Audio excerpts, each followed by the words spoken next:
views and opinions expressed in this program are those of the participants and do not necessarily reflect the views of BronxNet or the program underwriters.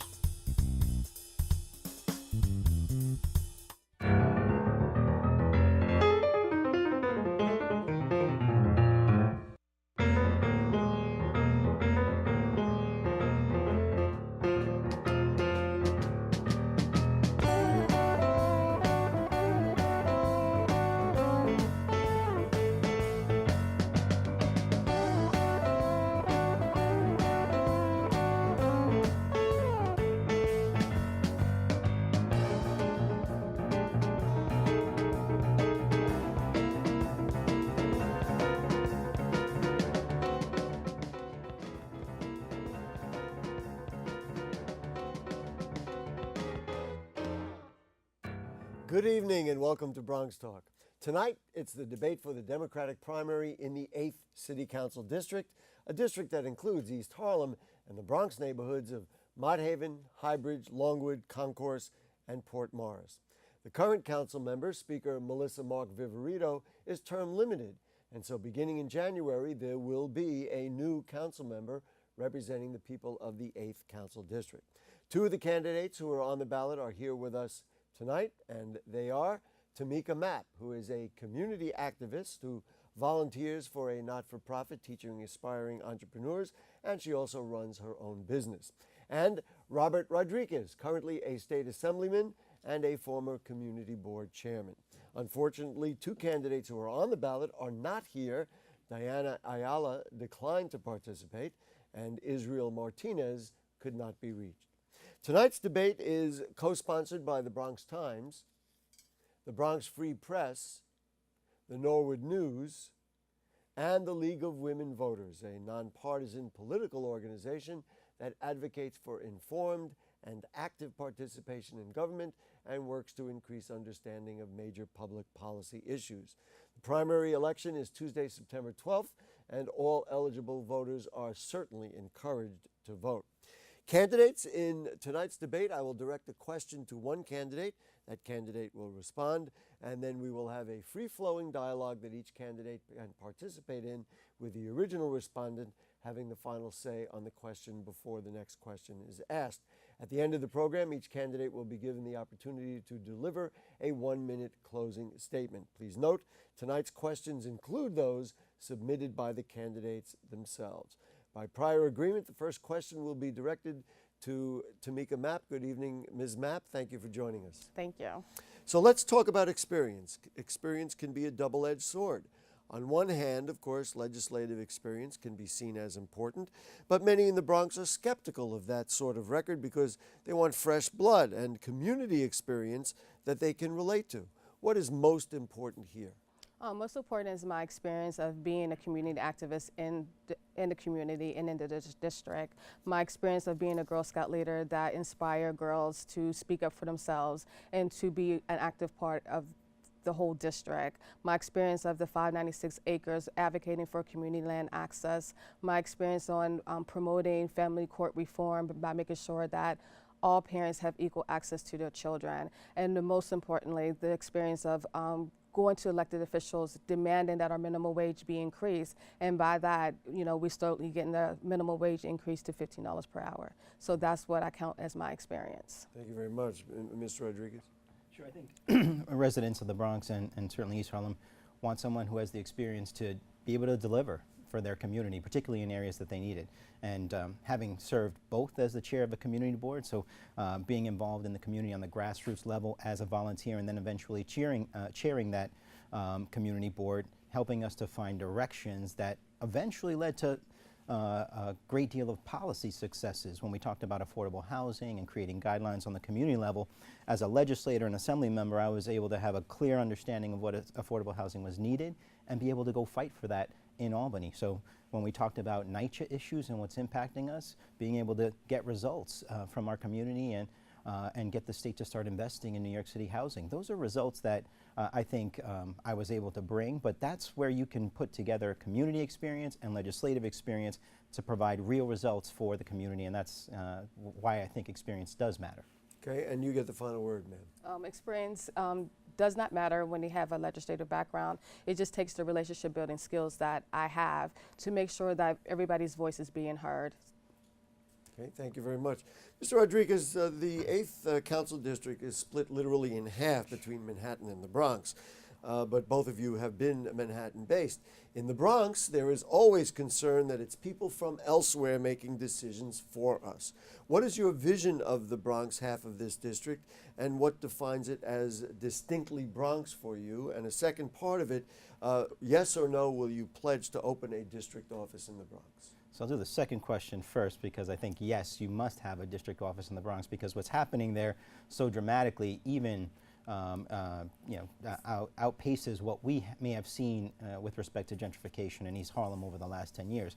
What's happening in the South Bronx is very different, and something that requires a significant amount of resources and support to really be able to help bring real benefits for people of the community of the South Bronx. So the vision is making sure that we support the housing that exists there now, particularly the large concentration of public housing that exists there, but also make sure that we transform this community to be better for all residents, which means better parks and open space, making sure we have some access and connection to the waterfront. Those are things that are uniquely Bronx based on what we have in terms of the opportunities around Mott Haven and Port Morris and 138th Street and the business corridor there. Those are the things that we want to continue to support and need to be able to address as large-scale developments start to pop up all around us. I mean, literally, when we talk about Mitchell houses on one side of the Bruckner, they're there, and then the other side is the fancy named and probably misnamed Piano District, and those two dichotomies of what's happening in the community about what happens to place, I think, is what we're going to be struggling with over the next 4 years. And I think you need to have an office there to be able to address this transformation and make sure all residents are participating. Ms. Matt? Yes, I will have an office. I'm trying to figure out how I can have two offices, because sometimes Highbridge is kind of left open. Right now, the closest hospital to Highbridge is about 5 miles away. So I would like to see a health center in Highbridge, so parents and people who need to get health care on a more swifter basis and then driving 5 miles out of their house to get health care. Another thing that I would like to see, I'm in agreement with Mr. Rodriguez, is to see more open spaces and open parks, so we can have community gardens, so people can have safe and vegetables there as well. So that is my vision. And when it comes to dividing, I don't divide the South Bronx and East Harlem. When I think about District 8, I think about it as everybody taking part of the district and making sure it's the best district it can be. Thank you very much. You get the final word, sir.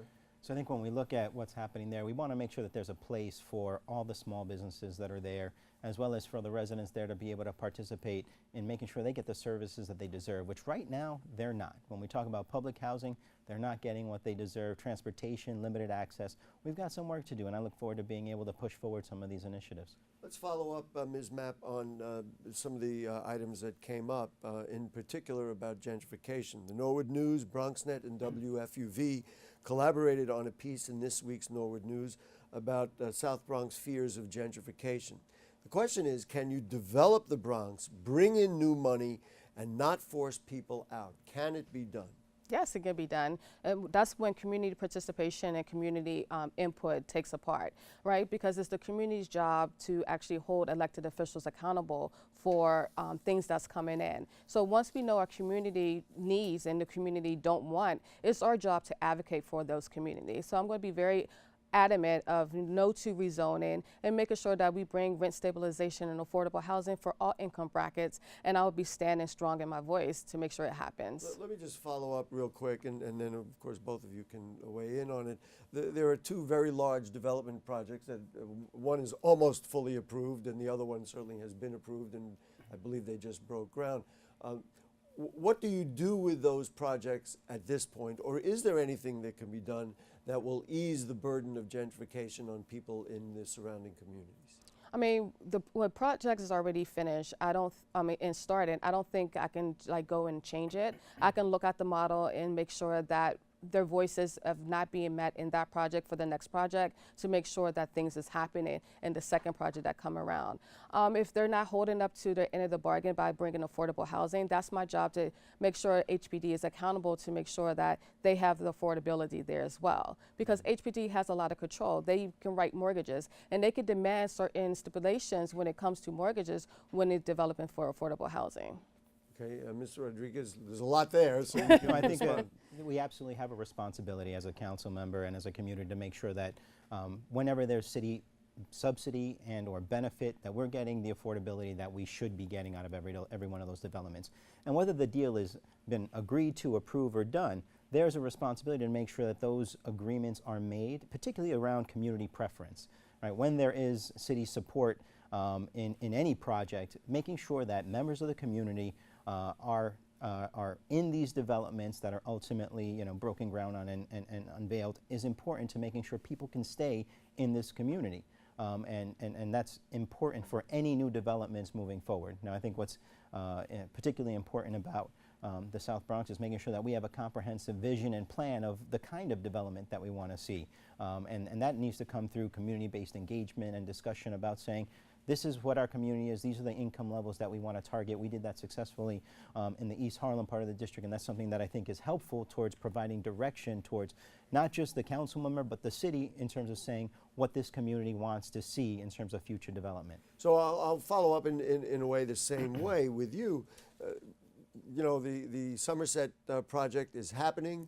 The one a little further up on the Harlem River they're waiting for the ULURP, and they're waiting for that to happen. Is there anything to be done right now to ease the burden of gentrification or potential of gentrification so that people aren't moved out, people from the Bronx who have been here for many years?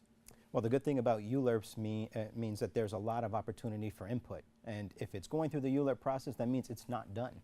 And that means that ultimately someone has to vote on it and that the council person has to vote for it. So as that process is unfolding, the roles of the community boards and the community are essential to making sure that you can put in what kind of benefits the community should get. And clearly, if there's a ULURP, there's some city benefit that is being bestowed upon the project to be able to move forward. So I think there's a lot of opportunity for us to be able to make, either recommendations or changes. And in the event that it gets voted on before I'm able to serve the district, hopefully as a council member, there's still a lot of follow-up to make sure that those agreements are met. And I think that has the spotty track record of HPD has been the problem in many of our developments, and why people are saying those developments, they're not for us because our people are getting denied. Right. You get the final word, Ms. Matt.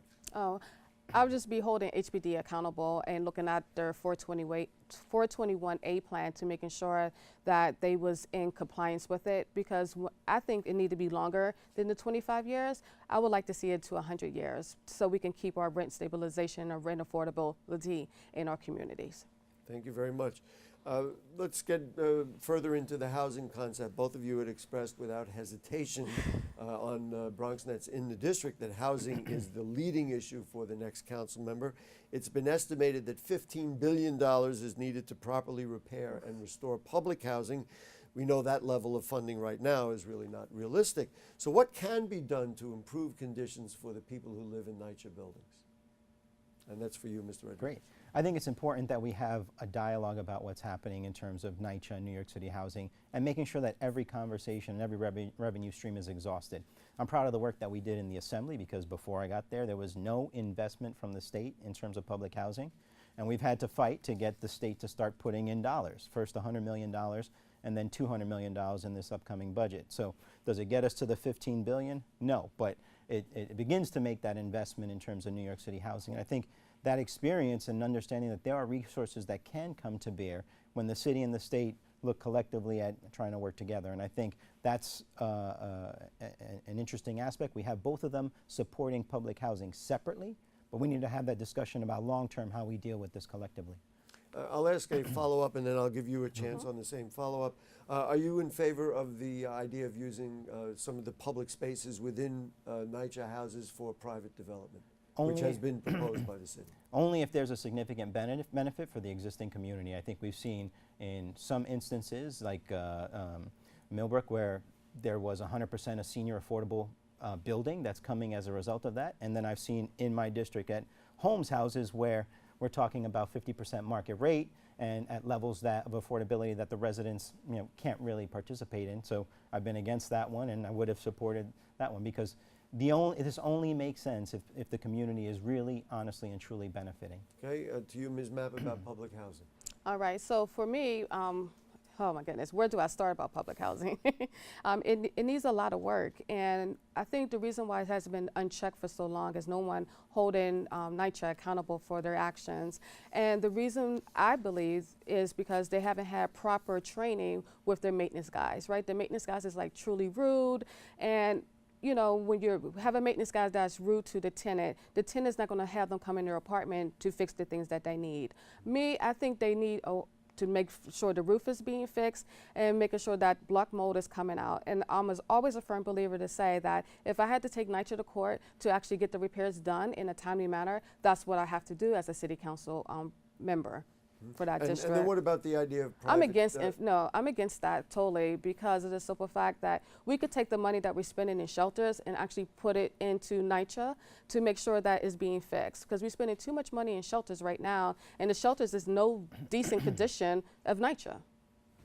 Mr. Rodriguez, you get the final word. Yeah, the problem with New York City housing is not going to get solved by, I think, either the city alone and certainly not the state alone, and it requires people really understanding that there are 400,000 residents in NYCHA who are living in substandard conditions, and we have an obligation, both as legislators, leaders, city, state, to come together and come up with a solution that makes sense long term. And I think that's something that I look forward to working on in any capacity moving forward.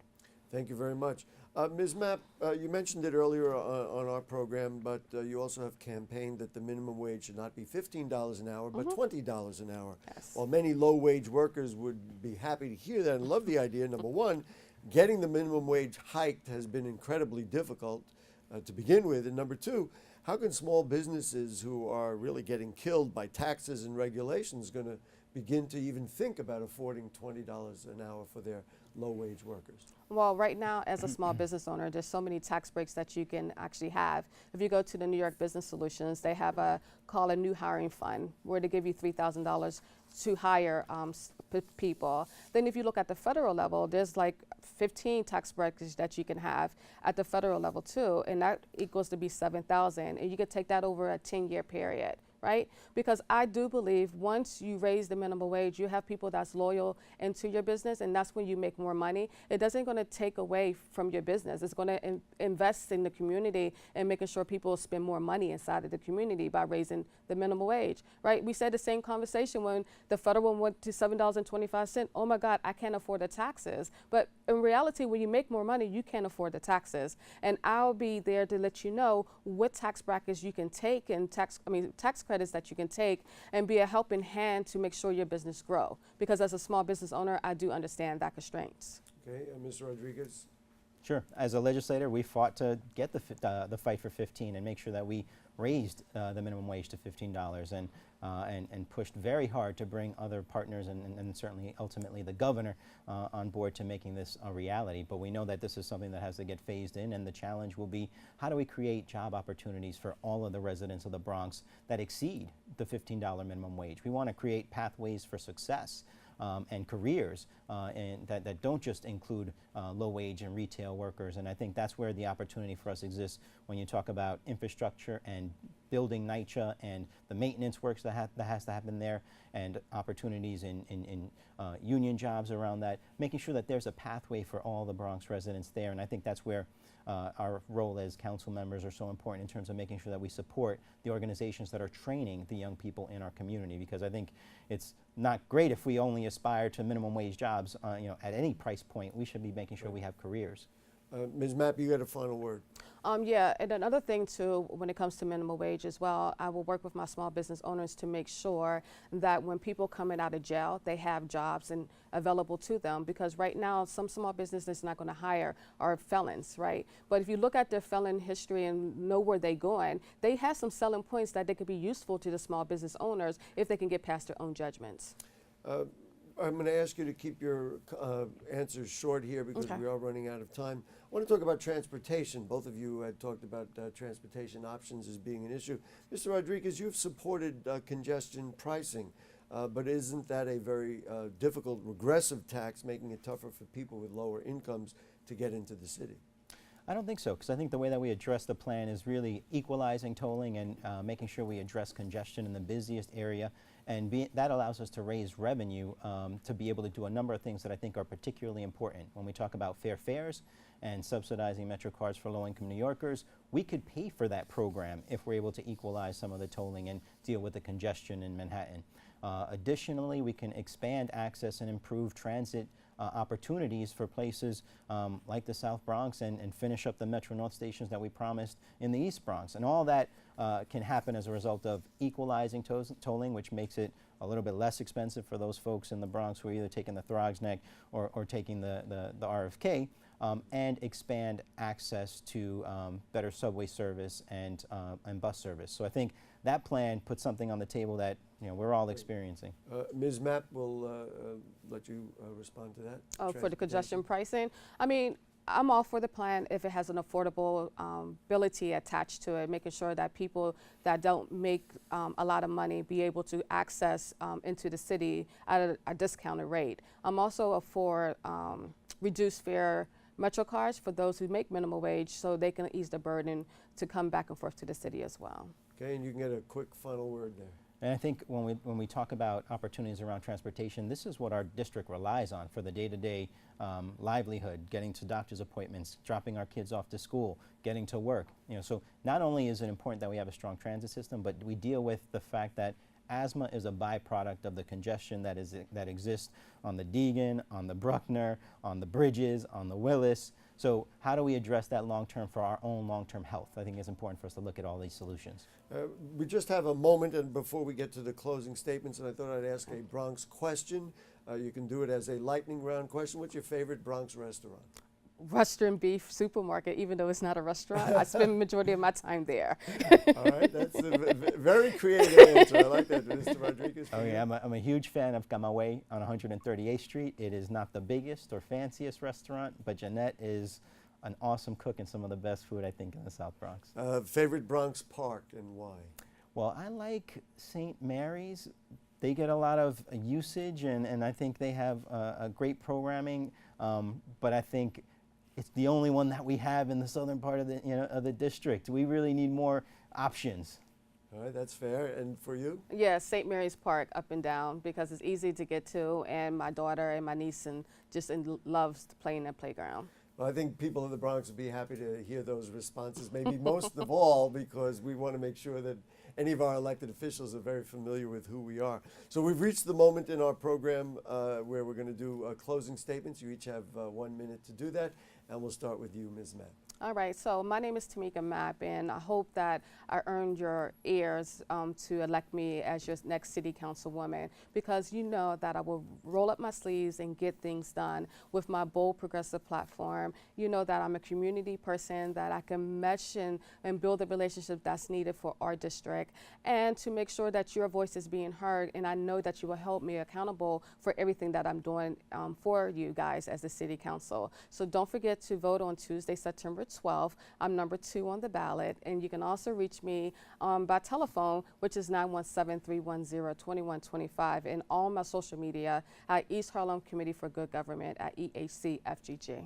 Thank you so much. And you get the final word, Yes. Mr. Rodriguez. I'm Assemblyman Robert Rodriguez. I'm born and raised in East Harlem, but I grew up in the South Bronx with half of my family on Dawson and proud graduate of Cardinal Hayes High School. So the Bronx means a lot to me. It's where I've spent so much time, and having the opportunity to serve and represent East Harlem in the legislature, I think brings a unique set of experiences. You have someone who has served on both the city level as a community board chair and then in the legislature, who has actually fought and won for his community. We brought resources for New York City public housing. We fought for the 2nd Avenue subway to make sure that it comes up to 125th Street. We continue to have innovative solutions around transportation and ways to improve our community, and we're not going to stop fighting until we get real fair access and wonderful parks on our waterfront on both sides, the East Harlem and the South Bronx side of the district.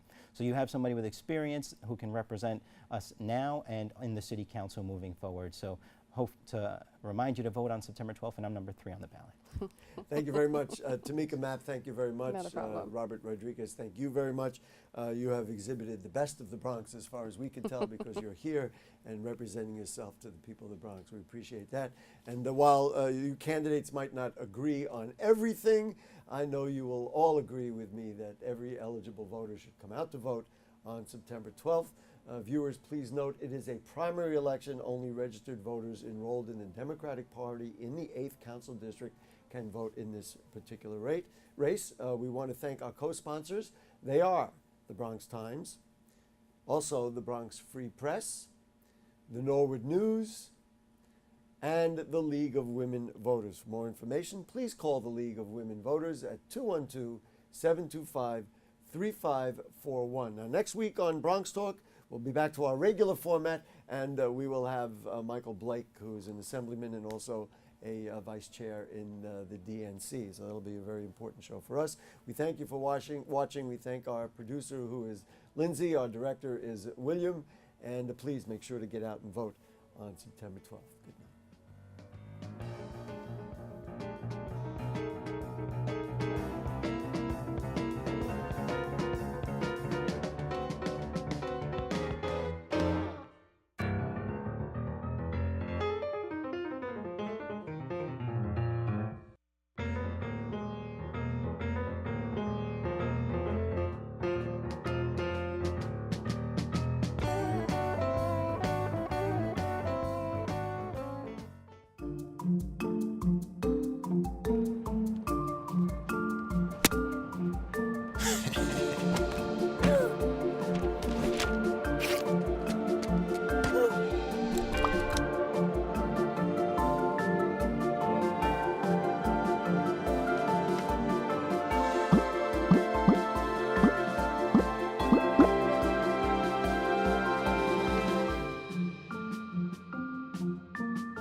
Welcome, everybody. We are open. I'm the Dr. Bob Lee from 107.5 WBLS. You can catch me on there each and every night right after the Quiet Storm. You can catch me right here on Open, 10 o'clock, 5 o'clock, and 10 o'clock. Let's just call it on the 10s and then just keep it tuned. And we got you covered like a blanket, okay? I'm out in the community and we're all over the place because we are now open.